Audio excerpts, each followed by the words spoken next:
All right, everyone, some more very, very bad news for the Democrats. New polling has come out. Now, take this with a slight grain of salt. You've got to understand, any single poll, you can't trust it on its own. Wait for other polls to corroborate. You can look at the fact that there's probably a skew in a lot of the polling now towards the Democrats, honestly. So when you get a poll that says, no, it's a pretty rosy picture, you should take note. But wait again for movement in other polling firms as well. Some of the better ones. There are some that are better than others. Look to the 2016 election maybe, as well as some of these, interim races before the midterms and the polling accuracy there if you want to know a little bit more about what's happening.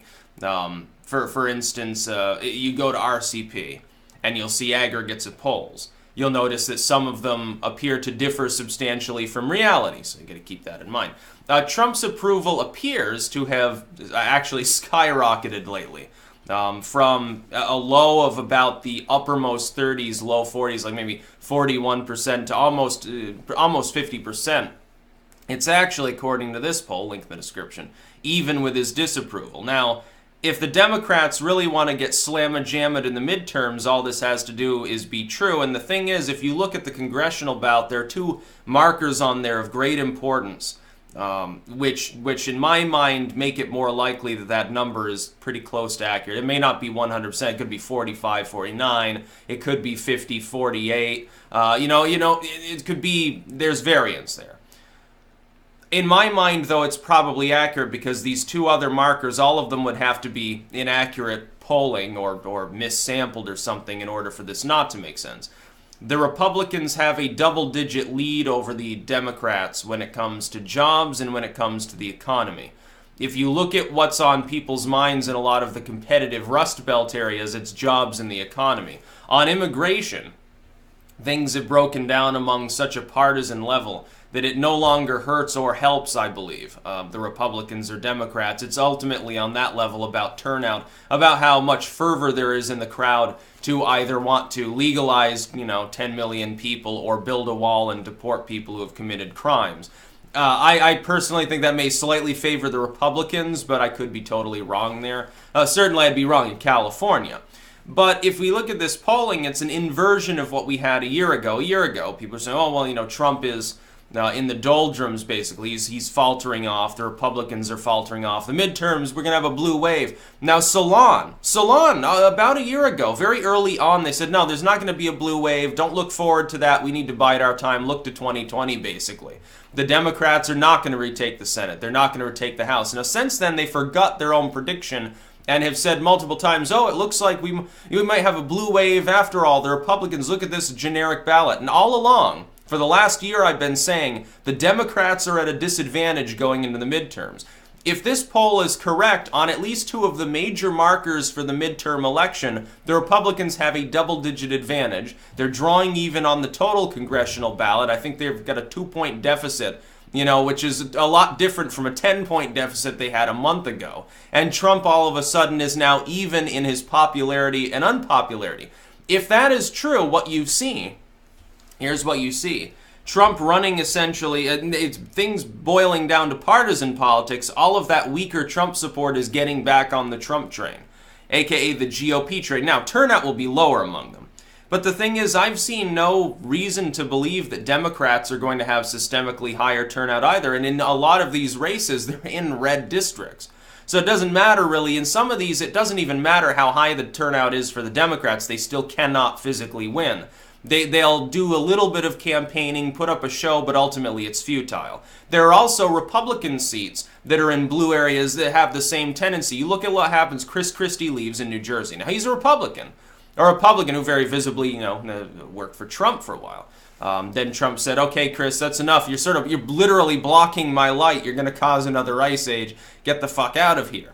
His approval crumbles to near single digits, or in some counts, literally single digits. He leaves. Now, the person who wanted to take over for him, also a Republican, they're like, Chris Christie's a Republican, he got elected, but the thing is, the natural default mode of that governorship is Democrat. It's New Jersey. It's a very blue state. The natural mode, of Vermont Senate, is deep blue territory, totally Democratic supermajority. The Republican Party in Vermont is an afterthought.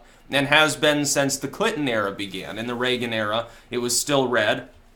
And then it begins to flip as the hippies that moved in became yuppies, essentially. They became commuters and traveled to maybe Boston or Albany to go work in the financial district or something. All of a sudden, the state became a little bit different over time. A little bit of youth rebellion kicking in. More hippies moving in from the West Coast, perhaps.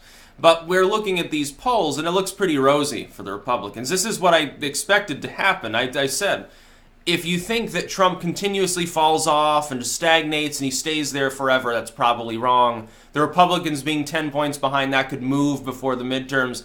I expect that at the time of the midterms, on the generic ballot, it'll be pretty close. There'll be a couple points differentiation. Whoever's on top or on the bottom, doesn't even really matter.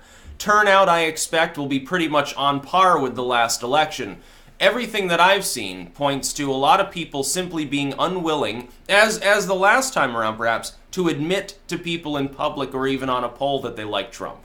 Ultimately, though, at the end of the day, they're going to look at the economy. They're going to look at their wallet. They're beginning to take in more in wages.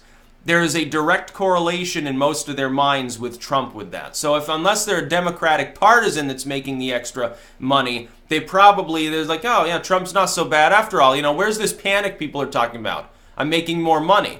Come tax time, it becomes even more potent. I got, for instance, from the accounting service that I use for my taxes, the tax filing service, got a piece of paper, basically explicitly talking about Trump's tax plan. Now, from what I gathered in the scuttlebutt there the last time I filed taxes, it doesn't sound like they're a bunch of partisan Republicans. It sounds like they're typical. I think one of them would be classed as a typical Vermont Republican. Yeah, they seem to be pretty democratic in nature. And I'm getting this piece of paper from, this company. It obviously doesn't want to piss people off in a political manner by taking sides visibly. And it's saying, next year you'll probably see, your standard deduction will double, and you may notice this tax will go down, this bracket has changed, taxes for most people go down, 2-3 points or whatever. And it's like, okay, so this is a tacit endorsement in anyone's mind where they want more money. They don't feel like they have enough of their own paycheck, basically. They're going to support Trump at least on that measure. And with jobs, there's no debate over it. The jobs are coming back into the country. Now, this happened with Obama. The problem is where the jobs arrived. It's not the total number. You're going to say, 1 million jobs were created. Okay, but they were all created in California. That doesn't help anybody else in the United States. If most of the job creation is in a few urban districts and along the coasts through trade and travel, and in these sort of wealthier suburban zones, and a lot of the jobs are basically flipping burgers or doing some other, janitorial work, that's not going to help the overall system of the economy. It doesn't generate any additional revenue. If anything, you're subsidizing people. You've given them a job in which you have to give them government subsidies. That's not really helpful. The fact is it's barely better than them not having a job at all. In some cases, it's probably worse. So what's the fucking point? Whereas the Trump recovery, he has begun because of higher, I think, consumer confidence and massive slashing of the business tax rate. Plus that mini correction we had to help stave off any major downturn, I think, in Wall Street. You're going to see money come flowing through the streets like rivers over the next year or 2 years. That's what I predict. And so as jobs are made in small town America, certainly the Rust Belt, it won't be a permanent fix and it won't be as good as it was in the boom times, but it'll be tolerable. It'll be better than it is now. A lot of places that are kind of seedy will become, decent. Places that are kind of ghettoized will rise up and just merely be seedy. That's the sort of action that we need in our economy. We need that enormous part of our country that was once very productive to be at least halfway decent again. Right now, there are a lot of pockets there of extreme poverty. Trump is also trying to work for coal country. Now, that's a little bit more hit and miss, but because that extends into Pennsylvania, why the hell wouldn't he want to? It just makes sense. And as for reducing regulations, you'll notice he does it very, very visibly. But you'll also notice you didn't hear much about this poll from CNN or MSNBC. There has been, over the last year, a systemic tendency in these organizations to ignore any poll that shows positive movement in favor of Trump. It's not even about the generic ballot. They'll report on that fairly because they don't care. But Trump, The fact that this shows him at 47 instead of, oh, he's at 30% approval, haha, he's near impeachment, levels of popularity. The fact that it shows him, basically, yeah, as many people like me as not, for the first time since, within the first week he was in office, I think. They don't want to report on that because it shows that on the jobs in the economy, he's absolutely laid waste to the Democrats, which is what I said probably he would do it. Trump will be successful if he's a money president. He won't be successful if he sits there and harangues on a million other issues. The only sub-issue really that he can touch is immigration, because I think he has a majority support on it. So this is really doomsday for the Democrats if this is true. We need to wait for a few more polls, but I have a feeling it's not too far from the mark. If that turns out to be true, it means that he's grown his support by a good 5 points in the course of a few weeks. The Republicans have almost completely made up their enthusiasm cap, and Trump is beating them handily on 2 of the most important issues that will come up during the midterms.